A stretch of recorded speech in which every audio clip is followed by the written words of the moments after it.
الحمد لله نحمده ونستعينه ونؤمن به ونتوكل عليه ونعوذ بالله من شرور أنفسنا وسيئات أعمالنا من يهده الله فلا مضل له ومن يضلل فلا هادي له وأشهد أن لا إله إلا الله وحده لا شريك له وأشهد أن محمدا عبده ورسوله أرسله بالهدى ودين الحق ليظهره على الدين كله ولو كره المشركون يا أيها الناس اتقوا ربكم الذي خلقكم من نفس واحدة وخلق منها زوجها وبث منهما رجالا كثيرا ونساء واتقوا الله الذي تساءلون به والأرحام إن الله كان عليكم رقيبا يا أيها الذين آمنوا اتقوا الله حق تقاته ولا تموتن إلا وأنتم مسلمون يا أيها الذين آمنوا اتقوا الله وقولوا قولا سديدا يصلح لكم أعمالكم ويغفر لكم ذنوبكم ومن يطع الله ورسوله فقد فاز فوزا عظيما ثم أما بعد فإن خير الحديث كتاب الله وخير الهدي هدي محمد صلى الله عليه وسلم وشر الأمور محدثاتها وكل محدثة بدعة وكل بدعة ضلالة أيها الإخوة المؤمنون أوصيكم بتقوى الله أعوذ بالله من الشيطان الرجيم يريد الله أن يخفف عنكم وخلق الإنسان ضعيفا ബഹുമാനമുള്ള മുഅ്മിനീങ്ങളെ മുഅ്മിനാത്തുകളെ തഖ്വ ഉള്ളവരായി അല്ലാഹുവിനെ സൂക്ഷിച്ച് ജീവിക്കണം എന്ന് വസിയ്യത്ത് ചെയ്യുകയാണ്. മനുഷ്യനെ അല്ലാഹു സൃഷ്ടിച്ചതുമായി ബന്ധപ്പെട്ട് ഇമാം മുസ്ലിം റിപ്പോർട്ട് ചെയ്യുന്ന ഒരു ഹദീസുണ്ട്. മനുഷ്യന്റെ ആ ശക്ല്, രൂപം, സ്കെൽട്ടൺ അള്ളാഹു സൃഷ്ടിച്ചു വെച്ചു എന്നാണ്. അപ്പൊ ഇബ്ലീസ് കുറച്ചു കാലമായി ഇതിന്റെ നാല് പുറം ഇങ്ങനെ നടക്കുക. അപ്പൊ നോക്കുമ്പോ ഉള്ളു പൊള്ളയാണ്, അജ്വഫ്. ഇങ്ങനെ ഉള്ളു പൊള്ളയായിട്ടൊരു രൂപം കണ്ടപ്പോ ഇബ്ലീസ് പറഞ്ഞു, ഇവനെ കൊണ്ടൊന്നും ചെയ്യാൻ കഴിയില്ല, ഇവനെ കൊണ്ടൊന്നും ചെയ്യാൻ കഴിയില്ല എന്ന് അന്ന് ഇബ്ലീസ് പ്രഖ്യാപിച്ചു. ആ ഒരു ധൈര്യത്തിലാണ് പിന്നീട് മനുഷ്യനെ സൃഷ്ടിച്ചപ്പോ ഇബ്ലീസ് പറഞ്ഞത്, ഞാൻ അവനെ പഴപ്പിക്കും. അതുകൊണ്ടാണ് അള്ളാഹുവും റസൂലും നമ്മോട് പറഞ്ഞത്, നല്ലൊരു കോൺഫിഡൻസ് ഇല്ലെങ്കിൽ നിങ്ങളെ ഇബ്ലീസ് പഴപ്പിക്കും. നമുക്കറിയാം, കുറച്ച് ദിവസങ്ങളായി നമ്മുടെ നാട്ടില് അത്യാഹിതങ്ങളും അപകടങ്ങളും പരിസ്ഥിതി പ്രയാസങ്ങളുമൊക്കെ വന്നുകൊണ്ടിരിക്കുകയാണ്. ശക്തമായ മഴ, ഉരുൾപൊട്ടല്, വെള്ളപ്പൊക്കം, ആളുകൾ ഒലിച്ചു പോവുക നടന്നുകൊണ്ടിരിക്കുകയാണ്. കുറച്ചു ദിവസം മുമ്പാണ് ഒരു ലോറി അടക്കം, മനുഷ്യര് പലതും പറയും, ഭൂമിയുടെ അടിയിലുള്ള സാധനങ്ങളൊക്കെ കുഴിച്ചെടുത്തു, കണ്ടെടുത്തു എന്നൊക്കെ പറയും. ഏറ്റവും മുകളിലുള്ള പ്രപഞ്ചം ചൊവ്വയും ബുധനൊക്കെ പരിശോധിക്കും. പക്ഷെ അവന്റെ മുന്നിലുള്ള ഒരു വലിയ ലോറിയും ആ ലോറിയുടെ ഡ്രൈവറെയും കണ്ടെത്താൻ ഇതുവരെ കഴിഞ്ഞിട്ടില്ല എന്നുള്ളതാണ് സത്യം. അപ്പോഴേക്ക് വിഷയം മാറി. വാർത്ത വയനാടായി. ചരിത്രത്തിലൊക്കെ കേട്ടിട്ടുള്ളത് പോലെ, ഖുർആൻ പറഞ്ഞതുപോലെ, കഅല്ലം തഗ്ന ബില്ലംസ്, ഇന്നലെ അങ്ങനെ ഒന്നും ഉണ്ടായി എന്ന് പോലും അറിയാത്ത വിധത്തിൽ ഒരു രാജ്യം അല്ലെങ്കിൽ ഒരു നാട് ഒന്നാകെ ഒലിച്ചു പോയിരിക്കുകയാണ്. ഔദ്യോഗിക കണക്ക് പ്രകാരം 300 ആളാണ് ഇന്നത്തെ പത്രത്തിൽ മരണപ്പെട്ടു. കണ്ടെടുക്കാൻ ബാക്കിയുള്ളവര് അതിലധികം. നമ്മുടെ സുഹൃത്തുക്കളും സഹോദരന്മാരും ഒക്കെ അവിടെ രക്ഷാപ്രവർത്തനത്തിലാണ്. കാണാതായിട്ടുള്ള മൃതദേഹങ്ങൾ കണ്ടെത്തുന്ന തിരക്കിലാണ്. ഞാൻ 2 ആഴ്ചയായിട്ട് മഴയെപ്പറ്റി പറഞ്ഞു. ഇത്തരം വിഷയങ്ങളുമായി സൂചന നൽകുകയും ഉണ്ടായി. 2 രൂപത്തിൽ അല്ലാഹു തആല ഇത്തരം കാര്യങ്ങളൊക്കെ സംഭവിപ്പിക്കും എന്നാണ് നമ്മൾ വിശ്വസിക്കുന്നത്, ഖുർആനിൽ നിന്ന് മനസ്സിലാകുന്നത്. ശിക്ഷയായിട്ട് അങ്ങനെ സംഭവിച്ചിട്ടുണ്ട്. പക്ഷെ നമുക്ക് ഇതൊരു ശിക്ഷയാണ് എന്ന് പറയാൻ തെളിവുകളോ വഹയ്കളോ ഒന്നും ഇല്ല. എന്നാൽ പരീക്ഷണമായിട്ടും അങ്ങനെ വരും എന്ന് ഖുർആനിൽ പറഞ്ഞിട്ടുണ്ട്. പരീക്ഷണമാണ്, എല്ലാം അള്ളാഹുവിന്റെ ഒരു പരീക്ഷണം. ഒരുപാട് കാര്യങ്ങൾ അള്ളാഹ് പരീക്ഷിക്കുന്ന കൂട്ടത്തിൽ പറഞ്ഞിട്ടുണ്ട്. وَلَنَبْلُوَنَّكُمْ بِشَيْءٍ مِّنَ الْخَوْفِ وَالْجُوعِ وَنَقْصٍ مِّنَ الْأَمْوَالِ وَالْأَنفُسِ وَالثَّمَرَاتِ وَبَشِّرِ الصَّابِرِينَ. ഇതെല്ലാം ഉൾക്കൊള്ളുന്ന പരീക്ഷണങ്ങളാണ്. ഇതിനു മുമ്പ് ചില രാജ്യങ്ങളെപ്പോലും ഇല്ലാതാക്കിയ ചരിത്രം ഖുർആനിൽ പറയുന്നു. وَلَوْ أَنَّ أَهْلَ الْقُرَىٰ آمَنُوا وَاتَّقَوْا لَفَتَحْنَا عَلَيْهِمْ بَرَكَاتٍ مِّنَ السَّمَاءِ وَالْأَرْضِ എന്ന് പറഞ്ഞിട്ട് ചില രാജ്യങ്ങളെ കുറിച്ച് ഖുർആനിൽ പറയുന്നു, ചില ഗ്രാമങ്ങളെ കുറിച്ച് പറയുന്നു. അതുപോലെ തന്നെ ബനു ഇസ്രായേലിന് പല വിധത്തിലുള്ള പരീക്ഷണങ്ങളും ശിക്ഷകളും നൽകിയത് ഖുർആനിൽ പറയുന്നു. ഫർസൽനാ അലൈഹിം തൂഫാന വൽ ജറാദ വൽ ഖുമ്മല വൽ ളഫാദിഅ വദ്ദമ ആയാത്തിൻ മുഫസ്സലാത്ത്. ചില ദൃഷ്ടാന്തങ്ങൾ അല്ലാഹ് കാണിച്ചു കൊടുത്തിട്ടുണ്ട്. തൂഫാൻ ഇതിൽപ്പെട്ടതാണ്. വെള്ളപ്പൊക്കം, ഉരുൾപൊട്ടൽ, ജലപ്രളയം, മേഘസ്ഫോടനം, ഇതെല്ലാം തൂഫാൻ എന്ന പരിധിയിൽപ്പെടുന്നു. ജറാദ്, വെട്ടുകിളി ശല്യം. വെട്ടുകിളി ശല്യം അത് ഉള്ളവർക്കറിയാം, ചിലപ്പോഴൊക്കെ പത്രത്തിൽ കാണാം ചില രാജ്യങ്ങളിലൊക്കെ. അതുപോലെ തന്നെ കുമ്മല്, പേൻ ശല്യം. തലയിലെ പേനാകാം, ചെള്ളാകാം, കോട്ടെരുമ, നമുക്കുണ്ടല്ലോ ആ ജാതി മോഡല്, കോട്ടെരുമ ശല്യമാകാം. അത് ശല്യമാണ്, അതൊരു ശിക്ഷയാണ്, അല്ലെങ്കിൽ പരീക്ഷണമാണ്. ഇതൊക്കെ ഉണ്ടായിട്ടുണ്ടെന്നാ പറയുന്നത്. ലഫാദി, തവളകൾ, കണ്ടോടത്തൊക്കെ തവള, ഒച്ച്, ഇതെല്ലാം ശല്യമാണ്. ഇതൊക്കെ അല്ലാഹു തആല പല രാജ്യത്തെയും പല ഖൗമിനെയും അല്ലാഹു തആല ഇങ്ങനെ നൽകി പരീക്ഷിച്ചിട്ടുണ്ട്. ചെറിയ ഡോസൊക്കെ അല്ലാഹു തആല എല്ലാ മുഅ്മിനീങ്ങൾക്കും അനുഭവിപ്പിക്കും. ഖുർആനിൽ പറയുന്നുണ്ട് സൂറത്ത് സജ്ജയിൽ, വലനുദീഖന്നഹും മിനൽ അദാബിൽ അദ്നാ ദൂനൽ അദാബിൽ അക്ബർ ലഅല്ലഹും യർജിഊൻ. ഈ ജനങ്ങൾ വല്ലാതെ തെറ്റുകുറ്റങ്ങളിലും പടച്ചോനെ മറന്നിട്ടും ഒക്കെ ജീവിക്കുമ്പോ ചില ഡോസ് അല്ലാഹു തആല കൊടുക്കും എന്നതാണ്.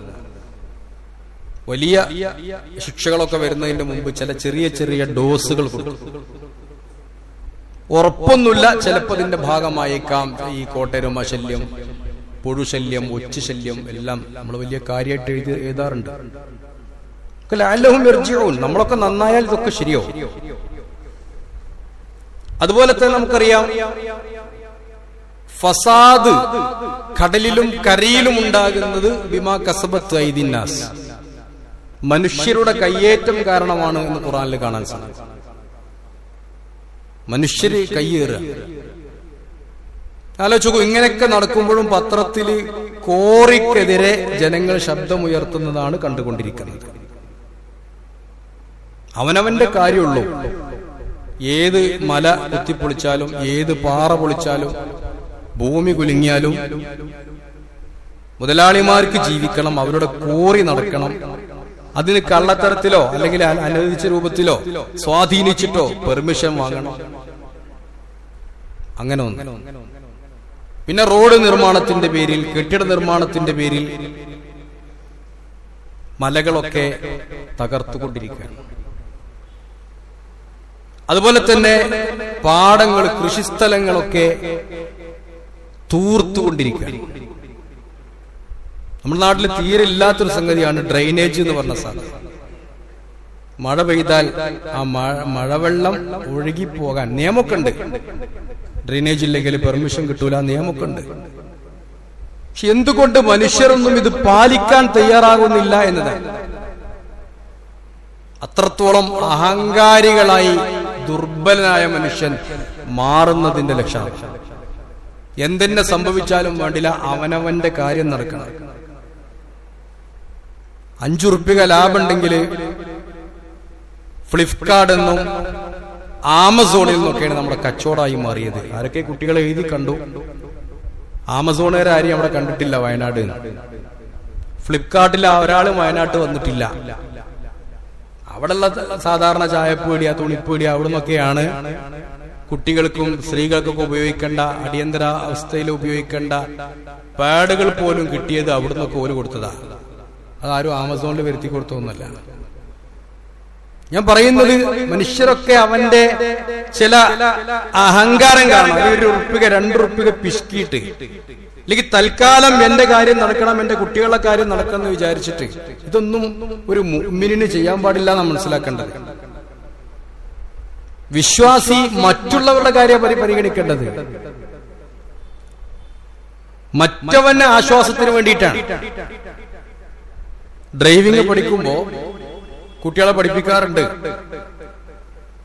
നീ വണ്ടി ഓടിക്കുമ്പോ മറ്റൊരു വണ്ടിക്ക് കടന്നു പോകാനുള്ള സ്ഥലം ഒഴിവാക്കിയിട്ടേ വണ്ടി ഓടിക്കാൻ പാടുള്ളൂ. എത്ര ഡ്രൈവർമാർ അങ്ങനെ ഓടിക്കാറുണ്ട്? എത്ര ആൾക്ക് ഡ്രൈവിംഗ് നിർദ്ദേശങ്ങൾ അറിയാം? ട്രാഫിക് അപകടങ്ങൾ പെരുകുന്നു. കൃത്യമായ നിയമമുണ്ട്. എന്തിനാ മറ്റുള്ളവന് വഴിയിട്ട് കൊടുത്തിട്ട് നമ്മൾ ഓടണം എന്ന് പറയണത്? മറ്റുള്ളവന് വഴിയില്ലാതെ നമ്മൾ ഓടാൻ പാടില്ല. നിയമത്തെറ്റാണ്. അപ്പൊ ഗവൺമെന്റിന്റെ നിയമമാണെങ്കിലും ഒരു പദ്ധതിയുടെ നിയമമാണെങ്കിലും അതൊന്നും പാലിക്കാതെ നിയമത്തെ മറികടക്കുന്നു എന്നത് വലിയ ആത്മാഭിമാനമായി കൊണ്ടുനടക്കുന്ന കുറച്ച് ആൾക്കാരുണ്ട്. നിയമത്തെ മറികടക്കുക. ചെന്നപ്പോ ഓഫീസർ പറ്റൂലാറോ, ഞാൻ വർത്താനം പറഞ്ഞപ്പോ അപ്പൊ ഒപ്പിട്ടെന്നു. എന്താ അങ്ങാടിയിലെ വർത്താനം? എന്താ ഈ പറയണത്? ഒരു നിയമ ലംഘനം നടത്തിയതാണ്. ആ സമയത്ത് കയറി ചെന്നപ്പോ പിന്നെ ഒരു ഓഫീസിൽ കയറി ചെന്നപ്പോ കയറാൻ പറ്റൂല, 2 മണിക്കേ പ്രവേശമുള്ളൂ പറഞ്ഞു. ഞാൻ അവിടെ നിന്ന് വച്ചിട്ടു. അപ്പൊ എന്നെ കയറ്റി. വലിയ കാര്യമായി അവൻ ചെയ്തത്. നമ്മളൊക്കെ ബടായി പറയാം. നിങ്ങൾ ആലോചിച്ച് നോക്കൂ, ഓരോ കാര്യങ്ങളും നമ്മുടെ പ്ലാൻ അനുസരിച്ചല്ല. ഇപ്പൊ ഈ ഒരു വെള്ളപ്പൊക്കം പിന്നെ മലയിടിച്ചിൽ വന്നപ്പോ കേന്ദ്രവും കേരളവും തമ്മിൽ പ്രശ്നമുണ്ടായി. അപ്പോ എന്താ മുഖ്യമന്ത്രി പറഞ്ഞത്? 200 സെന്റിമീറ്റർ അതുപോലെ 214 സെന്റിമീറ്റർ മഴയാണ് ഇന്ന സ്ഥലത്ത് ലഭിക്കുക എന്നാണ് കേന്ദ്രം നമുക്ക് നിർദ്ദേശം നൽകിയത്. പക്ഷേ മഴ കിട്ടിയപ്പോൾ അത് 300 366 സെന്റിമീറ്ററായി മാറിയെന്നാണ്. ഞാൻ കഴിഞ്ഞ ആഴ്ച പറഞ്ഞില്ലേ, ഒരാൾക്കും ഇത് പ്രവചിക്കാൻ കഴിയില്ല. എത്ര ശാസ്ത്രവും വാനനിരീക്ഷണവും വലുതായി പോയാലും എത്ര പഠിച്ചാലും അല്ലാഹ് പറയുന്നു, തൊട്ടടുത്ത നിമിഷത്തിൽ എന്ത് സംഭവിക്കുന്നു എന്ന് ആർക്കും അറിയില്ല. എവിടെ മരിക്കുന്നു എന്നും അറിയില്ല. കാരണം ചിലപ്പോ മനുഷ്യരുടെ കരങ്ങളായേക്കാം. ഞാനിവിടെ സൂചിപ്പിച്ചൊരായത്ത് വളരെ പ്രധാനമാണ്.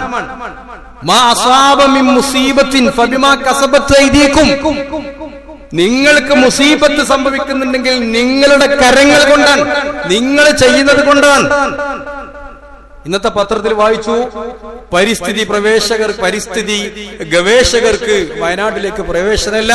അഥവാ പ്രവേശിച്ചാൽ തന്നെ വാട്സപ്പ് ഗ്രൂപ്പിലൂടെ, സോഷ്യൽ മീഡിയയിലൂടെ അതിന്റെ നിഗമനങ്ങൾ പബ്ലിഷ് ചെയ്യാൻ പാടില്ല എന്ന് സർക്കാർ വിലക്കിയിട്ടുണ്ട്.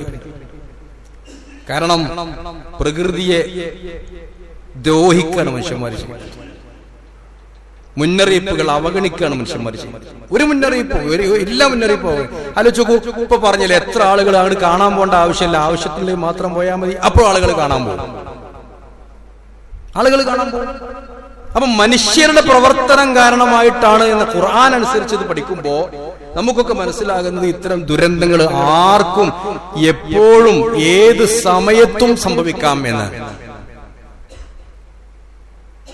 ചൂരൽമലയിലും അതുപോലെ തന്നെ മുണ്ടക്കയിലും സാധാരണ പോലെ കടന്നുറങ്ങുന്നു.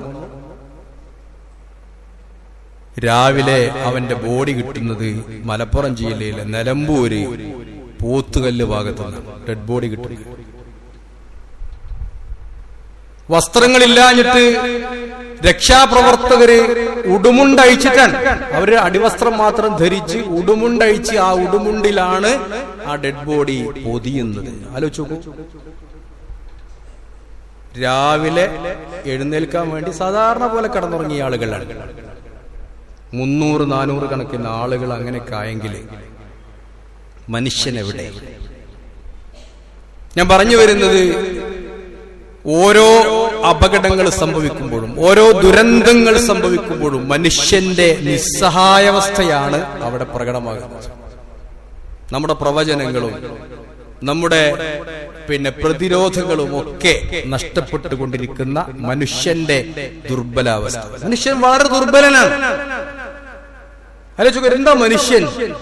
ചൂട് അധികമായ പറയും വല്ലാത്ത ചൂട്, ചൂട് കുറഞ്ഞാ പറയും വല്ലാത്ത തണുപ്പ്. മനുഷ്യന് പരിധിയുണ്ട്, കണ്ണിനൊരു പരിധിയുണ്ട്. അപ്പുറം കാണണമെങ്കിൽ ബൈനോക്കുലർ ഉപയോഗിച്ചാൽ കുറച്ചൊക്കെ ദൂരമുള്ളത് കാണാം. മൈക്രോസ്കോപ്പ് ഉപയോഗിച്ചാൽ കുറച്ചുകൂടെ അടുത്തുള്ളത് കാണാം. അതിലപ്പുറം പിന്നെ കാണൂല. മനുഷ്യന്റെ ഇത്ര ഡെസിബിളിൽ കേൾക്കാൻ പാടുള്ളൂ. മനുഷ്യന് നിയമമുണ്ട്. ഇത്ര ഡെസിബിളിൽ അധികമായാൽ മനുഷ്യന് കേൾക്കാൻ കഴിയില്ല, കുറഞ്ഞാലും കേൾക്കാൻ കഴിയില്ല. ശബ്ദത്തിന്, കേൾവിക്ക്, കാഴ്ചക്ക്, ചിന്തക്ക്, ഭക്ഷണം കഴിക്കുന്നതിന് കുറെ വിഭവങ്ങൾ കണ്ടു എന്ന് വിചാരിച്ചിട്ട് മനുഷ്യൻ തിന്നാൻ കഴിയില്ല. ഇപ്പോഴത്തെ കല്യാണങ്ങൾ അങ്ങനെയല്ലേ? എത്രങ്ങാനും വിഭവങ്ങളാ. ഇതൊക്കെ കൂടി മനുഷ്യനെ കൊണ്ട് തിന്നാൻ കഴിയോ? കഴിയില്ല. അവന് പറ്റുന്ന ആവശ്യമുള്ളത് അപ്പൊ കഴിയില്ല. പിന്നെ ഛർദിക്കാൻ തുടങ്ങും. അല്ലാഹു ഖലഖക്കും മിൻ ലഅഫിൻ. അല്ലാഹ് നിങ്ങളെ സൃഷ്ടിച്ചത് ദുർബലനായിട്ടാണ്. അതാ അല്ലാഹ് പറയാ, നിങ്ങളെ ദുർബലനായിട്ട് സൃഷ്ടിച്ചു. വജഅല മിൻ ബഅദി ലഅഫിൻ ഖുവ്വ. പിന്നെ നിങ്ങൾക്ക് കുറച്ചൊക്കെ ശക്തി തന്നു.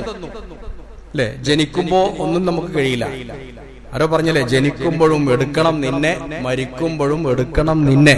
അതിന്റെ ഇടയിൽ എന്തിനാ ഇപ്പൊ ഇങ്ങനെ അഹങ്കരിച്ച് നടക്കുന്ന ചോദ്യം. മറ്റൊരാളെ സഹായം വേണം. ഒരൊറ്റ ജന്തുവിനും ഇല്ലാത്ത പ്രത്യേകതയാണ്.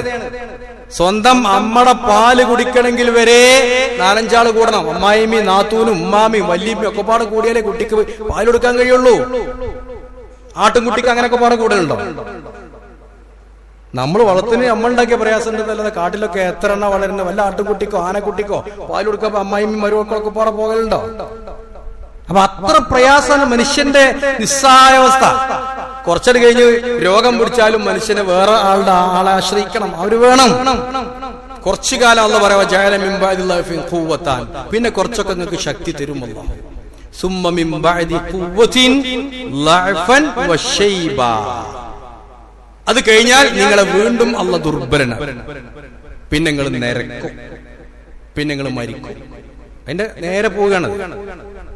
ഒരു 40 വയസ്സ് അല്ലാഹ് പറയുന്നുണ്ട്. ഇൻഷാ അല്ലാഹ് ഞാൻ മറ്റൊരിക്കൽ വിശദീകരിക്കാം. 40ന്റെ ഒരു കണക്ക് അല്ലാഹ് പറയുന്നുണ്ട്. ഹത്താ ഇദാ ബലഗ അശുദ്ധഹു വബലഗ 40 യൗമ. 40 ദിവസം പൂർത്തിയാക്കിയാൽ ബലഗ അശുദ്ധഹു, കുറച്ചൊക്കെ ഖുവ്വത്ത് അവന് കിട്ടുമെന്ന്. 40 വരെ മനുഷ്യൻ എന്ത് ചെയ്യാം? സുഖമായിട്ടൊക്കെ കുറച്ചൊക്കെ ഭക്ഷണം കഴിയും. പിന്നെ 40 കഴിഞ്ഞാൽ ഒക്കെ അധികം. പിന്നെ ഉപ്പ് വെച്ചൂല, സോഡിയം അധികവും. പിന്നെ പ്രഷർ കൂടും. മുളക് വെച്ചൂല, പഞ്ചസാര വെച്ചൂല, പിന്നെ കീപ്പട്ടാണ്. അപ്പൊ 40 വയസ്സൊരു ശക്തി. അത് ഖുവ്വത്ത്. അത് കഴിഞ്ഞാൽ പിന്നെ ലഅഫ് വയഖ്ലുഖു മാ യശാ. അല്ലാഹ് ഉദ്ദേശിക്കുന്ന രൂപം അല്ലാഹ്. അതുകൊണ്ട് ആലോചിച്ച് നോക്കൂ, മനുഷ്യന്റെ ഈ ദുർബലത അല്ലാഹ് പോലും കണ്ടറിഞ്ഞിട്ടുണ്ട്. അത് ഞാൻ ഓതിയ ആയത്ത് സൂറത്തുൻ നിസായിലെ, യുരീദുല്ലാഹു അൻ യുഖഫിഫ അൻകും. അല്ലാഹ് ഉദ്ദേശിക്കുന്നത് നിങ്ങളെ പ്രയാസപ്പെടുത്താനല്ല, നിങ്ങൾക്ക് ലഘൂകരിച്ചു തരാനാണ്. പല നിയമങ്ങളും അല്ലാഹു തആല നിങ്ങൾക്ക് ലഘൂകരിച്ചു തന്നിട്ടുണ്ട്. അല്ലാഹ് പറയാ ഖുലിഖൽ ഇൻസാനു ലഈഫാ. മനുഷ്യൻ സൃഷ്ടിക്കപ്പെട്ടത് തന്നെ വളരെ ദുർബലനായിട്ടാണ്. അല്ലാഹ് അറിയാം. നോക്കൂ, നിന്ന് നിസ്കരിക്കാൻ വയ്യെങ്കിൽ ഇരുന്ന് നിസ്കരിച്ചാൽ മതി, അതിന് വയ്യെങ്കിൽ കടന്ന് നിസ്കരിച്ചാൽ മതി, അതിനും വയ്യെങ്കിൽ ആംഗ്യം കാട്ടിയാൽ മതി, അല്ലെങ്കിൽ മനസ്സിൽ വിചാരിച്ചാൽ മതി, കുഴപ്പമില്ല. കാശും ആരോഗ്യമൊന്നും ഇല്ലെങ്കിൽ ഹജ്ജിന് പോണ്ട, പണമില്ലെങ്കിൽ സക്കാത്ത് കൊടുക്കണ്ട, എല്ലാം കൃത്യമാണ്. നിൽക്കാൻ വയ്യെങ്കിൽ എല്ലാ കാര്യങ്ങളും, നോമ്പ് നോൽക്കാൻ വയ്യെങ്കിൽ നോമ്പ് നോൽക്കണ്ട, വേണമെങ്കിൽ ഫിദിയ കൊടുക്കാം, തീരെ വയ്യെങ്കിൽ അതും വേണ്ട, പ്രായമാണെങ്കിൽ നോമ്പ് നോൽക്കണ്ട. അപ്പൊ ഹജ്ജിന്, സക്കാത്തിന്, നോമ്പിന്, എല്ലാറ്റിനും അള്ളാഹ് ഇളവ് വെച്ചത് എന്താണ്? യുരീദുല്ലാഹു അയ്യുഖഫിഫ അൻകും, അള്ളാഹ് നിങ്ങൾക്കൊക്കെ ലഘൂകരിച്ച് തരാൻ. വഖുലിഖൽ ഇൻസാനു ദഈഫ, മനുഷ്യൻ ദുർബലനാണ്. അതുകൊണ്ട് അള്ളാഹ് പറയുന്നു, യാ അയ്യുഹൻ നാസ്, മനുഷ്യരെ, അൻതുമുൽ ഫുഖറാഉ ഇലല്ലാഹ്. അഹങ്കരിച്ച് നടക്കണ്ട.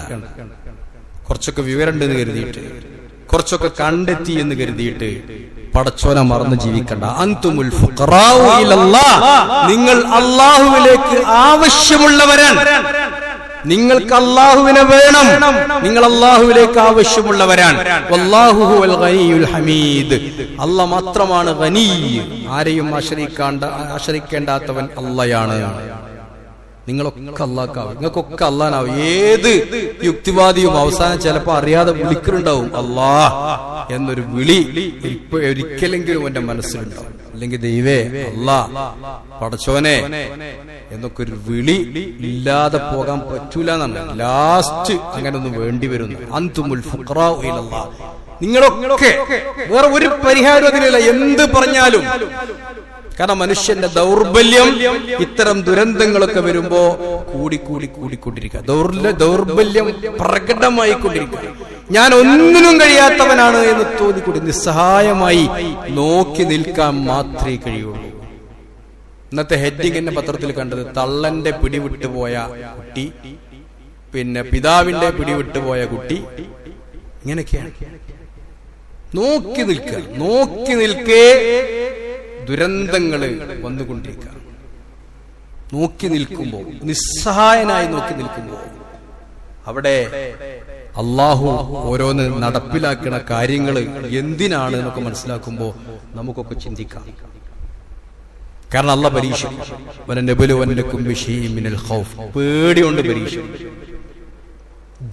വിശപ്പ്, നഖ്സ് മിനൽ അംവാൽ, സാമ്പത്തിക നഷ്ടം,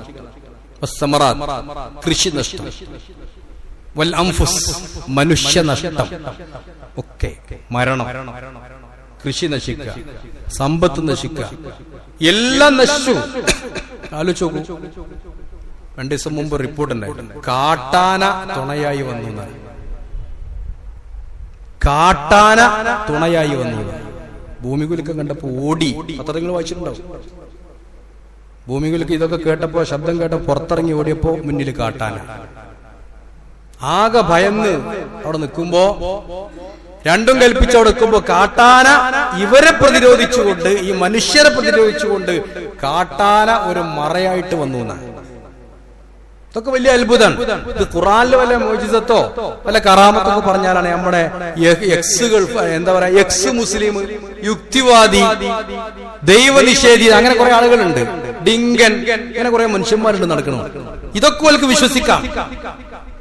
ഇതുപോലെ ഖുറാനിലോ ഹദീസിലോ വന്നിക്കുകയാണെങ്കിൽ ഉറുമ്പ് സഹായിയായി വന്നു, അല്ലെങ്കിൽ മത്സ്യം സഹായിച്ചു എന്നൊക്കെ ഖുറാനിൽ കണ്ട അതൊന്നും വിശ്വസിക്കാൻ പറ്റൂല. ഒരു കുടുംബത്തിനൊരു കാട്ടാന യാതൊരു അക്രമവും നടത്താതെ, എന്ന് മാത്രമല്ല ഇവർക്ക് വരുന്ന അക്രമം കൂടി പ്രതിരോധിച്ചുകൊണ്ട് നേരം പുലരുവോളം ഒരു കാട്ടാന തുണക്കുന്നു എന്ന് പറഞ്ഞത് വിശ്വസിക്കാൻ അത് ഇവർക്കൊക്കെ കഴിയുന്നുണ്ടല്ലോ. എവിടെ ഇവരുടെ ഈമാൻ? ശരിക്കും ഖുർആൻ പഠിച്ചാൽ മതി. ഖുർആൻ പഠിച്ചാൽ ഇതൊന്നും ഒരു അത്ഭുതമല്ല തോന്നിപ്പോകും. അങ്ങനെയൊക്കെ അള്ളാഹ് സംഭവിക്കും. അങ്ങനെയൊക്കെ സംഭവിക്കുമ്പോൾ ഒരൊറ്റ മാർഗ്ഗം അള്ളാഹ് പറയാ, ബശിരി സ്വാബിരി, ക്ഷമിക്കുന്നവർക്ക് സന്തോഷ വാർത്ത അറിയിക്കുക. മുസീബത്ത് സംഭവിച്ചാൽ അവർ പറയും, ഖാലു ഇന്നാ ലില്ലാഹി വ ഇന്നാ ഇലൈഹി റാജിഊൻ, ഞങ്ങളൊക്കെ അള്ളാഹിന്റെ അടിമകളാണ്, ഞങ്ങളൊക്കെ അള്ളാഹുവിലേക്ക് മടങ്ങും, അവസാനത്തെ ശരണം അത് മാത്രമാണ്, ഞങ്ങളൊക്കെ അള്ളാഹിന്റെ അടിമകളാണ്, എന്തും അള്ളാഹ്ക്ക് ചെയ്യാം. വലാ യഖാഫു ഉഖ്ബാഹാ, അള്ളാഹ് വല്ല ശിക്ഷയോ പരീക്ഷണമോ അള്ളാഹ് നടത്തുകയാണെങ്കിൽ അതിന്റെ ആഖിബത്ത്, പര്യവസാനം അള്ളാഹ് ചിന്തിക്കൂലെന്ന്. നമ്മുടെ കോടതി അടക്കം ചിലപ്പോൾ ചിന്തിക്കും. ചെറിയ കുട്ടി ഉണ്ടായതുകൊണ്ട് തൽക്കാലം ജയിൽ ശിക്ഷ ഒഴിവാക്കുന്നു എന്ന് കോടതിക്ക് പറയാം. അല്ല പറയില്ല. ചിലപ്പോൾ മുലകുടിക്കുന്ന 3 കുട്ടികളുണ്ട്, അല്ലെങ്കിൽ പിന്നെ മുലകുടി പ്രായമുള്ള കുട്ടികളാണ്, ചെറിയ കുട്ടികളാണ്, ഇപ്പൊ തന്നെ മരിപ്പിക്കണ്ട, കുറച്ചാണ് കഴിഞ്ഞോട്ടെ. അങ്ങനത്തെ ഒരാളെ ദുരന്തത്തിൽപ്പെടുത്താൻ പറ്റൂല. വലിയ പള്ളിന്റെ കാര്യപ്പെട്ട ആളാണ്, ഓനപ്പം നശിപ്പിക്കാൻ പറ്റൂല. അങ്ങനെയൊന്നും അല്ല വിചാരിക്കൂല. വലാ യഖാഫു ഉഖബാഹ, ആഖിബത്ത് ഒരിക്കലും അല്ല ചിന്തിക്കൂല എന്നാണ്. എല്ലാവരും പെടും, നല്ലവരും പെടും, മോശമുള്ളവരൊക്കെ പെടും. ആയിഷാബി വെച്ചു, അപ്പൊ എല്ലാവരും നല്ല മനുഷ്യന്മാരൊക്കെ പെടൂല, പെടും. പിന്നെ സുമ്മയു ബഅസുന അലാ നിയ്യാതിഹിം, നല്ല മനുഷ്യന്മാർ അവരെ നിയ്യത്തനുസരിച്ച് പരലോകത്തുള്ള പ്രതിഫലം കൊടുക്കുന്നുള്ളൂ. അപ്പൊ മനുഷ്യൻ പ്രകൃതി ദുരന്തത്തിന് വഴിയൊരുക്കിയാൽ, പ്രകൃതി നിയമങ്ങളെ മനുഷ്യർ നഷ്ടപ്പെടുത്തിയാൽ അല്ലാഹു തആല എല്ലാവരെയും ശിക്ഷിക്കും. അതിൽ ചിലപ്പോൾ പ്രകൃതിവാദികളുണ്ടാവും, പ്രകൃതി ശാസ്ത്രജ്ഞന്മാരുണ്ടാവും. അത് അളന്ന് തിട്ടപ്പെടുത്തിയൊക്കെ എല്ലാവരും പെടും. പിന്നെ അതിന്റെയൊക്കെ കൂലി പരലോകത്ത് അല്ലാഹു കൊടുക്കല്ലാതെ എല്ലാവരും അതിൽ പെടുമെന്ന്. അതുകൊണ്ട് വബശ്ശിരി സ്വാബിരീൻ അല്ലദീന ഇദാ അസാബത്തു മുസീബത്തു, ഇത്തരം മുസീബത്തൊക്കെ സംഭവിക്കുമ്പോ ചെയ്യാനുള്ള ഏറ്റവും പ്രധാനപ്പെട്ട കാര്യം, ഒന്നാമത്തെ കാര്യം ഇന്നാ ലില്ലാഹി വ ഇന്നാ ഇലൈഹി റാജിഊൻ, അല്ലാഹുമ്മ ഉജ്ർനി ഫി മുസീബത്തി വഅഖ്ലിഫ് ലി ഖൈറൻ മിൻഹാ. പടച്ചോനെ, ഇങ്ങനെ ഒരു മുസീബത്ത് സംഭവിച്ചാൽ ഇതിലേറെ ഖൈറായത് എനിക്ക് തരണേന്ന് പ്രാർത്ഥിക്കണം എന്നാണ്. ഉമ്മു സലമ റളിയല്ലാഹു അൻഹയുടെ ഭർത്താവ് മരിച്ചപ്പോ, പിന്നെ അബൂ സലമ മരിച്ചപ്പോ നബിയോട് ഒന്ന് പറഞ്ഞു, നബിയെ, എനിക്ക് ഏറ്റവും സ്നേഹമുള്ളത് എന്റെ ഭർത്താവ് മരിച്ചുപോയി. നബി പറഞ്ഞു, ഇങ്ങനെ പറയും, പിന്നെ ഇന്നാ ലില്ലാഹി വ ഇന്നാ ഇലൈഹി റാജിഊൻ അല്ലാഹുമ്മ ഉജ്ർനി ഫീ മുസീബത്തി വഅഖ്ലിഫ് ലി ഖൈറൻ മിൻഹാ. എനിക്ക് ഈ മുസീബത്തിനേക്കാൾ ഖൈറൊന്ന് തരണേന്നാ മുസൽമാബി പറയാ. ഞാൻ അങ്ങനെ വിചാരിച്ചു, ഏറ്റവും നല്ല സ്നേഹനിധിയായ എന്റെ ഭർത്താവ് മരിക്കുക, അതിനേക്കാൾ ഒരു ഖൈർ ഇനി ഈ ദുനിയാവിൽ എന്താ കിട്ടാൻ? എന്താ നബി പറയണത്? ഇനിയൊരു ഖൈർ എന്താ കിട്ടാനുള്ളത് ചിന്തിച്ചു താൻ. പക്ഷേ പിന്നീട് ഉണ്ടായതെന്താ അറിയോ? എനിക്ക് അതിലേറെ ഖൈർ കിട്ടിയെന്നാ. നബി സല്ലല്ലാഹു അലൈഹി വസല്ലം ഉമ്മു സലമയെ വിവാഹം കഴിച്ചു. ചരിത്രം പറയുന്നത്, നബി സല്ലല്ലാഹു അലൈഹി വസല്ലം ഉമ്മു സലമ വിവാഹം കഴിച്ചു. യാദൃച്ഛികം. അതാണ് നമ്മൾ വിചാരിക്കും, ഇതിലും വലിയ ചില ആൾക്കാരെ പറഞ്ഞ ഇതിലും വലിയ ഖൈർ ഇനി എന്താ കിട്ടാനുള്ളത് നമ്മൾ ചോദിക്കാം. പറഞ്ഞോണ്ട് നേരക്കെയാടും. അല്ല, അതിലേറെ ഖൈർ, നമ്മൾ തീരെ പ്രതീക്ഷിക്കാത്ത രൂപത്തിലുള്ള ഖൈറുകൾ ഇത്തരം മുസീബത്തുകളിൽ ഉണ്ടാകും നമ്മൾ പ്രതീക്ഷിക്കാം. ആലോചിച്ചു, നമ്മൾ പലതിനെയും അതിജയിച്ചവരാണ്. നമ്മുടെ ഐക്യം, നമ്മുടെ മതേതരത്വം, നമ്മുടെ സാമൂഹ്യ ബോധം ഇതിലേറെ വലുത്. കൊറോണ അവിടെ വന്ന് എല്ലാം ശാസ്ത്രജ്ഞ വൈദ്യശാസ്ത്രത്തിൽ ഏറ്റവും പുരോഗമിച്ച് നിൽക്കുമ്പോഴാണ് സാമ്പിൾ ഡോസ് എന്നുള്ളതൊക്കെ നിപ്പ ആദ്യം കോഴിക്കോട് കണ്ണൂർ വരുന്നത്, കോഴിക്കോട് ജില്ലകളിലൊക്കെ വരുന്നത്. അതിനതിജയിച്ചാണ് കൊറോണ വന്നത്. അതിലേറെ വലുത്. അതിനൊക്കെ നമ്മൾ അതിജയിച്ചെങ്കിൽ ഇത്തരം പ്രശ്നങ്ങളും നമ്മൾ അതിജയിക്കും. നമ്മൾ അവർക്ക് വേണ്ടി പ്രാർത്ഥിക്കണം. മുസീബത്ത് വരുമ്പോ അവർക്കൊക്കെ സ്വർഗം കിട്ടാനും പ്രതിഫലം കിട്ടാനും നമ്മൾ പ്രാർത്ഥിക്കണം. അത് നമ്മുടെ ഒരു ഇതായിട്ട് മാറണം. മാത്രമല്ല, പിന്നെ നമ്മൾ ആലോചിക്കേണ്ടത്, നമുക്കൊക്കെ വലിയ ശിക്ഷകൾ ഇതിലും വരാനുണ്ട്. ഖിയാമത്ത് നാളിനെ കുറിച്ച് അല്ലാഹു പറയുന്നു. എന്താ പത്രത്തിലൊക്കെ എന്തൊക്കെയാ ഇപ്പൊ എഴുതിയത്? ഉരുൾപൊട്ടലിന്റെ ദൃശ്യങ്ങളൊക്കെ വായിച്ചാൽ കരഞ്ഞു പോകുന്ന രൂപത്തിലൊക്കെ എഴുതി പോയിട്ടുണ്ട്. ഖുർആൻ പറയുന്നുണ്ട്, യാ അയ്യുഹന്നാസു ഇത്തഖൂ റബ്ബക്കും, ജനങ്ങളെ നിങ്ങൾ റബ്ബിനെ സൂക്ഷിക്കണം.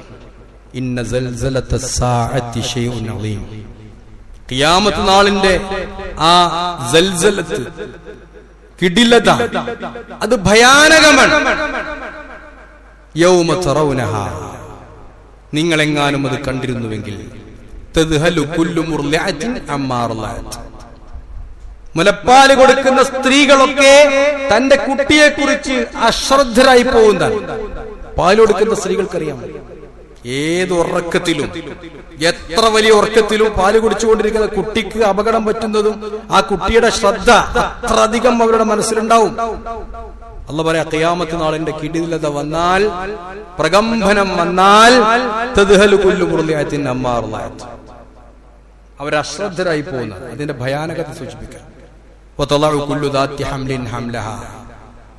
പ്രസവിക്കാത്ത ഗർഭിണികളൊക്കെ പ്രസവിച്ചു പോകുന്ന സമയമൊന്നും ആകേണ്ടതില്ല. ജനങ്ങളാകെ പരിഭ്രമിച്ച് മത്തുപിടിച്ച് മദ്യപിച്ചവരെ പോലെ ഇങ്ങനെ നടക്കാൻ തുടങ്ങും. വമാഹും ബിസുക്കാറ, അവരാരും മദ്യപിച്ചിട്ടൊന്നുമില്ല. വലാകിന്ന അദാബല്ലാഹി ശദീദ്, അത് അള്ളാഹുവിന്റെ വലിയ ശിക്ഷയായിരിക്കാം. അള്ളാഹിന്റെ ശിക്ഷയുടെ കാഠിന്യം അത്ര വലുതാണ്. ചില ശിക്ഷകളൊക്കെ വന്നാൽ അന്തം വിട്ടുപോകും മനുഷ്യന്മാര്. എന്ത് ചെയ്യണമെന്ന് പോലും അറിയാത്ത അവസ്ഥയിലാണ്. അതുകൊണ്ട് വലൗലാ ഇദ് ജാഅഹും ബഅസുനാ തളറഉ, അല്ലാഹു ചോദിക്കുക, എന്താണ് നമ്മുടെ പരീക്ഷണമൊക്കെ വരുമ്പോ നിങ്ങളൊന്ന് വിനയാന്യതരാവാത്തത്? നിങ്ങളൊന്ന് വിനയാന്യതരാവിൻ. നിങ്ങൾക്ക് വിനയമുണ്ടാവട്ടെ. നിങ്ങൾ പറഞ്ഞതൊന്ന് കേൾക്കി. ഗവൺമെന്റ് പറഞ്ഞത്, നിയമങ്ങൾ പറഞ്ഞത് ഒന്ന് അനുസരിക്കി. പ്രകൃതി ചൂഷണം ചെയ്യല്ലേ എന്ന് പറഞ്ഞത് ഒന്ന് അനുസരിക്കി. എന്താണ് നിങ്ങളൊന്ന് വിനയത്തോടെ പെരുമാറാത്തത്? ആ കിബ്റ് വിടുന്നില്ല മനുഷ്യന്മാർ. ഇപ്പോഴും കിബ്റ് വിടുന്നില്ല. മഗറക ബിറബ്ബിക്കൽ കരീം. എന്താണ് നിന്നെ വഞ്ചിച്ചു പോയത്? അല്ലദീ ഖലഖക ഫസവ്വാക ഫഅദലക. നിന്നെ സൃഷ്ടിച്ചു, നേരാക്കി. ഇങ്ങനത്തെ റബ്ബിനെ കുറിച്ച് നീ എന്താ ബോധമില്ലാതെ ജീവിക്കണത്? അതുകൊണ്ട് നമുക്ക് അഹങ്കരിക്കാനൊന്നുമില്ല. മഹാന്മാരൊക്കെ എഴുതി വെച്ചു, മനുഷ്യനെ അഹങ്കരിക്കാൻ അവ്വലുഹാ നുത്ഫത്തുൻ മദിറ. ആദ്യം മനുഷ്യന്റെ ആദ്യം എന്ന് പറഞ്ഞാൽ വെറും ഇന്ദ്രിയത്തുള്ളി മാത്രമാണ്. കുറച്ചു കഴിഞ്ഞാൽ വൃത്തിയാക്കിയില്ലെങ്കിൽ നാറും. അത്ര നിസ്സാരമാണ്. മനുഷ്യന്റെ അവസാനം എന്ന് പറഞ്ഞാൽ നാറ്റമുള്ള ജീഫത്ത, ഡെഡ് ബോഡിയാണ്. കുറച്ചു നേരം മറവി ചെയ്യാതിരുന്നാൽ നാറ്റം സഹിക്കാൻ വയ്ക്കൂല. പെട്ടെന്ന് മയ്യത്തിട്ടില്ലെങ്കിൽ ചിലതൊക്കെ ഉണ്ടല്ലോ നാറിച്ചു നിൽക്കൂല. അത്രയുള്ളൂ മനുഷ്യൻ. അതോടൊപ്പം നിന്റെ വയറ്റില് വെറും മാലിന്യം മാത്രമാണ്. നമ്മുടെ ഈ അഹങ്കാരമൊക്കെ നമ്മുടെ വയറ്റിലെ കാട്ടത്തിന്റെ ബലാണ്. രണ്ടോട്ടം നേരെ വയറ്റിന്ന് പോയാൽ ഒക്കെ തീരും. പിന്നെ ഗ്ലൂക്കോസും കുപ്പിയേറ്റും എന്റെ പിന്നാലെ എടുക്കേണ്ടി വരും. ഇതൊക്കെ അഹങ്കരിക്കണ്ടല്ലോ. ഏത് വലിയവനായിട്ടും കാര്യമില്ല. അപ്പൊ യഥാർത്ഥത്തിൽ നമ്മുടെ ബലം എന്ന് പറഞ്ഞാൽ തന്നെ വയറ്റിന്റെ ഉള്ളിൽ ഈ മാലിന്യം ഉണ്ടാവുകൊണ്ടാണ്. അത് അവിടെ ഇങ്ങനെ അതിന്റെ അളവിലും തൂക്കത്തിലും നിൽക്കുന്നത് കൊണ്ടാണ്. അത് നിൽക്കണം. അത് പോയാൽ പോയി. അപ്പൊ അത്രയുള്ളൂ മനുഷ്യന്റെ കാര്യം. റബ്ബിക്കൽ കരീം. അതുകൊണ്ട് ഇത്തരം കാര്യങ്ങളൊക്കെ വരുമ്പോ നമ്മൾ ഇതൊക്കെ ഒന്ന് ആലോചിക്കണം എന്ന് മാത്രമാണ് സാന്ദർഭികമായി സൂചിപ്പിക്കാനുള്ളത്. അല്ലാഹു അനുഗ്രഹിക്കട്ടെ. അൽഹംദുലില്ലാഹി റബ്ബിൽ ആലമീൻ വലാഖിബത്തു ലിൽ മുത്തഖീൻ വലാ ഉദ്വാന ഇല്ലാ അലൽ ളാലിമീൻ വസല്ലി വസല്ലിം അലാ ഖാതിമിൽ അംബിയാഇ വൽ മുർസലീൻ നബിയിനാ മുഹമ്മദിൻ വആലിഹി വസഹ്ബിഹി അജ്മഈൻ. അമ്മാ ബഅദു ഇത്തഖുല്ലാഹ ഇബാദല്ലാഹ്. ബഹുമാന്യരെ, ഞാൻ പറഞ്ഞില്ലേ ഇത്തരം ദുരന്തങ്ങളൊക്കെ ഉണ്ടാകുമ്പോൾ നമുക്ക് ചെയ്യാനുള്ളത് ഒന്ന് മുസീബത്തിൽ നിന്ന് നമ്മൾ അഭയം തേടുക. അതിലേറെ ഒരു ഖൈറ് ഉണ്ടാകാൻ വേണ്ടി നമ്മൾ പ്രാർത്ഥിക്കുക. അങ്ങനെ മുസീബത്തുകൾ നമുക്കൊക്കെ ബാധിക്കാതിരിക്കാൻ വേണ്ടി ശ്രദ്ധിക്കുക. അതുപോലെ തന്നെ സർക്കാരും അതുപോലെ തന്നെ ഉദ്യോഗസ്ഥന്മാരും ഒക്കെ പറയുന്ന നിർദ്ദേശങ്ങളൊക്കെ പാലിക്കുക. അതോടൊപ്പം തന്നെ അവരെ പുനരധിവസിപ്പിക്കുക. വളരെ അത്യാവശ്യം. പുനരധിവസിപ്പിക്കണം. അവർക്ക് ഒരുപാട് കാര്യങ്ങൾ ആവശ്യമുണ്ട്. അടിവസ്ത്രങ്ങൾ മുതൽ ഭക്ഷണം മുതൽ എല്ലാം. അത് ഒരു 2 ദിവസം ചൂടിന് കിട്ടിയിട്ട് കാര്യമില്ല. സ്ഥിരമായി സംവിധാനങ്ങൾ ഉണ്ടാവണം. നമുക്ക് ചില കുടുംബങ്ങളൊക്കെ ഒന്നാകെ നഷ്ടപ്പെട്ടിട്ടുണ്ട്. ചില കുടുംബത്തിൽ 1-2 ആളുകളാണ്. വീട് നഷ്ടപ്പെട്ടിട്ടുണ്ട്, പള്ളി നഷ്ടപ്പെട്ടിട്ടുണ്ട്, അമ്പലം നഷ്ടപ്പെട്ടിട്ടുണ്ട്, ക്രിസ്ത്യൻ പള്ളി തകർന്നിട്ടുണ്ട്, നഷ്ടപ്പെട്ടിട്ടുണ്ട്. എല്ലാവരും ഉണ്ട്. അവരൊക്കെ പുനർജീവിപ്പിക്കേണ്ട ആവശ്യം നമുക്കുണ്ട്. അതിന്റെ പേരിൽ നിങ്ങളെ ശ്രദ്ധയപ്പെടുത്താനുള്ളത് കേരള നദുവത്തുൽ മുജാഹിദീൻ KNM ഒരു പുനരധിവാസ ഫണ്ട് രൂപീകരിച്ചുകൊണ്ട് അവരൊക്കെ പുനരധിവസിപ്പിക്കാനുള്ള പ്രവർത്തനങ്ങളിൽ ഏർപ്പെട്ടുകൊണ്ടിരിക്കുകയാണ്. ഇപ്പോഴും KNMന്റെ കീഴിലുള്ള ഈലാഫ് വളണ്ടിയർമാര് അവിടെ പ്രവർത്തിക്കുന്നുണ്ട്. ഒരുപാട് വളണ്ടിയർ പ്രവർത്തിക്കുന്ന കൂട്ടത്തിൽ ഇവരും പ്രവർത്തിക്കുന്നുണ്ട്. അപ്പൊ KNMന്റെ ഒരു വലിയ സംരംഭമാണ്. അതിന് ഒരുപാട് പണം ആവശ്യം വരും. പണമൊന്നും അല്ലാതെ മനസ്സിലാവും ഇങ്ങനത്തെ ദുരന്തങ്ങളൊക്കെ വന്നു കഴിഞ്ഞാൽ. ഞാൻ കഴിഞ്ഞ ആഴ്ച പറഞ്ഞില്ലേ, നമ്മൾ എടുത്തത് തിന്നത് ഉപയോഗിച്ചത് പിന്നെ സദഖ കൊടുത്തേ നമുക്ക് ബാക്കി ഉണ്ടാവുള്ളൂ എന്ന് പറഞ്ഞല്ലോ. പണത്തിനൊന്നും ഒരു വില ഉണ്ടാവില്ല. ഒരു നേരെ ഇടിപൊട്ടിയാൽ അല്ലെങ്കിൽ ശക്തമായി മഴ പെയ്താൽ പണം ഒരു കാര്യമില്ല. അതൊക്കെ നല്ല കാര്യത്തിന് വിനിയോഗിക്കാൻ നമുക്കുള്ള നല്ലൊരു ചാൻസ് ആണ്. നമ്മെ സംബന്ധിച്ചിടത്തോളം നമ്മുടെ പണം കൊണ്ട് നമുക്ക് സ്വർഗം നേടാനൊക്കെ ഉള്ള ഒരു അവസരം കൂടിയാണ് കിട്ടിയിട്ടുള്ളത്. അപ്പൊ അതുകൊണ്ട് അങ്ങനെ ഒരു ഫണ്ട്, ആ ഒരു പുനരധിവാസ ഫണ്ട് സ്വീകരിക്കുന്നതിന്റെ ഉദ്ഘാടനം എല്ലാ KNMന്റെ എല്ലാ പള്ളികളിലും ഇന്ന് 2-ാം തീയതിയായ ഇന്ന് തുടങ്ങി വെക്കാനാണ് ആവശ്യപ്പെട്ടിട്ടുള്ളത്. ആ ആവശ്യം നിങ്ങൾ അറിയിക്കുകയാണ്. നിങ്ങളെല്ലാവരും അതിൽ കാര്യമായിട്ട് തന്നെ സഹകരിക്കണം, തുടങ്ങി വെക്കണം. നമുക്ക് നല്ലൊരു സംഖ്യ എല്ലാവരും പാടെ കൂടുമ്പോൾ പല തുള്ളി പെരുവെള്ളാണല്ലോ, അത് ഉപകാരപ്പെടും. അങ്ങനെ ആ പാവങ്ങൾക്ക് വേണ്ടിയിട്ട് അവർക്ക് വേണ്ടി പ്രാർത്ഥിക്കാനും അവർക്ക് വേണ്ടി സന്നദ്ധ പ്രവർത്തനം നടത്താനും അവരെ പുനരധിവസിപ്പിക്കാനുമുള്ള എല്ലാ കാര്യങ്ങളും അതിൽ പങ്കാളികളാകാന്നുള്ളതിന് വലിയ കൂലിയുള്ള കാര്യമാണ്. അതൊരു വിനയത്തിന്റെ ഭാഗമാണ്. നമ്മുടെ അഹങ്കാരം അഹങ്കാരമില്ല, നമ്മളൊക്കെ പങ്കാളികളാകുന്നു എന്നതിൻ്റെ ഒരു ഭാഗം കൂടിയാണത്. അതുകൊണ്ട് നിങ്ങളെ ശ്രദ്ധയിൽപ്പെടുത്തുന്നു. കലക്ഷന്റെ തുടക്കം ഇന്നിവിടെ കുറിക്കും. അതിനവിടെ പുറത്ത് ബക്കറ്റ് സൗകര്യങ്ങളുണ്ട്. എല്ലാവരും കാര്യമായി അത് സഹകരിക്കുക എന്നുണർത്തുന്നു. അള്ളാഹു അനുഗ്രഹിക്കുമാറാവട്ടെ. اللهم اغفر للمؤمنين والمؤمنات والمسلمين والمسلمات الأحياء منهم والأموات إنك مجيب الدعوات قاضي الحاجات. ربنا ظلمنا أنفسنا وإن لم تغفر لنا وترحمنا لنكونن من الخاسرين. اللهم أعز الإسلام والمسلمين وأذل الشرك والمشركين. اللهم ربنا هب لنا من أزواجنا وذرياتنا قرة أعين واجعلنا للمتقين إماما. اللهم ربنا تقبل منا إنك أنت السميع العليم وتب علينا إنك أنت التواب الرحيم. ربنا اغفر لنا ولإخواننا الذين سبقونا بالإيمان ولا تجعل في قلوبنا غلا للذين آمنوا ربنا إنك رؤوف رحيم.